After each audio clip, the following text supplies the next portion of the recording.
And so this is a more recent phenomena where people accused of often very serious offences are choosing not to go to court to be sentenced. And that is inherently wrong. The difficulty is how on earth you force them to go. First up, let's discuss Lucy Letby. She's refusing to attend her sentencing for the murder of 7 babies tomorrow. Isn't it only right that convicted murderers should be forced to appear in court for sentencing? Should that be part of justice, Christian? Well, I can see two sides to this because, of course, on the one hand, the victims' families and friends, of course, want to see them face the reality of what they've done. And it will be incredibly frustrating for them not to be in the room when that happens. But of course, on the other hand, if they turn up and are indifferent or bored or smug or pleased in any way, that would probably make the affair even worse for the victims. So, clearly, if the majority of victims seem to be coming forward and saying they're willing to take that risk and they want them in the room, then, there should probably be a review and a trial of this sort of thing. But it is one of those be careful what you wish for, because it's not an automatic solution. And ultimately, they're getting justice in the form of the sentence anyway. And they'll have a long time in prison to consider what they've done. Yeah.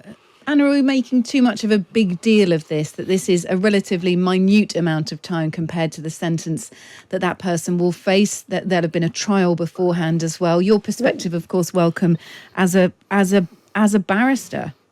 Yeah, look, everybody should come to court for their sentence. Now, there are some exceptions where, and I've seen this, as you say, I'm back working as a criminal barrister. But I'm one of those who thinks that it doesn't matter what your crime is, you should go to court to face your sentence. And what I've noticed is that there has been a huge change in culture, amongst many other things, in the criminal justice system.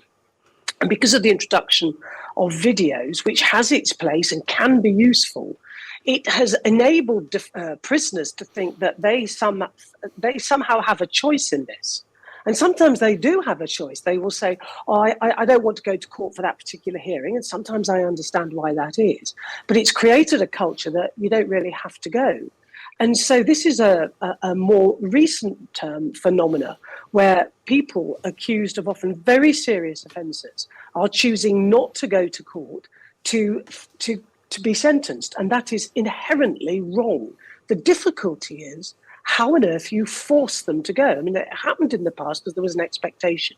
And frankly, our prisons and our cells were properly manned. We had a better funded criminal justice system. And if this wicked woman refuses to come to court, you have to say, well, how are you going to get her there? You're going to have to shackle her, have to pick her up, physically pick her up, put her in the prison, what we call the bus, but the van. You have to take her to court. You've got to get her out of court. You've got to get her into the dock.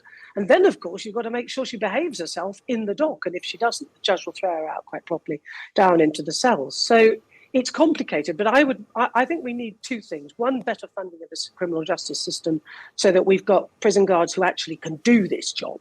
And secondly, we need a shift in the culture so that prisoners don't think it's their choice.